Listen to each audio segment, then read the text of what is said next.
Hello বন্ধুরা, আশা করি আপনারা সবাই ভালো আছেন, সুস্থ আছেন। তো আজকে আপনাদের জন্য আবারও একটি আকর্ষণীয় ভিডিও নিয়ে উপস্থিত হলাম।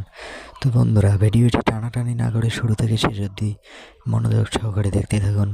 আর ভিডিওটি ভালো লাগলে একটি লাইক ও চ্যানেলটিকে সাবস্ক্রাইব করে সঙ্গে থাকবেন। তো বন্ধুরা, শেষ দেখা এই ভিডিওটির পার্ট 1 আপনারা নিশ্চয়ই সবাই দেখেছেন। তো এখন মনে মনে ভাবতেছেন পার্ট 2 আসবে কি আসবে না, ও পার্ট 2তে কী কী ঘটতে চলেছে তা সব কিছুই জানিয়ে দেওয়া হবে আজকের এই ভিডিওর মাধ্যমে। তো বন্ধুরা, এই ভিডিওটির পার্ট 2 আর আসবে না, এটার পার্ট 1এই সম্পূর্ণ শেষ করে দেওয়া হয়েছে। এর পরবর্তীতে আপনারা নতুন কোনো ভিডিও দেখতে পারবেন পল্লীগ্রাম টিভি ইউটিউব চ্যানেলে।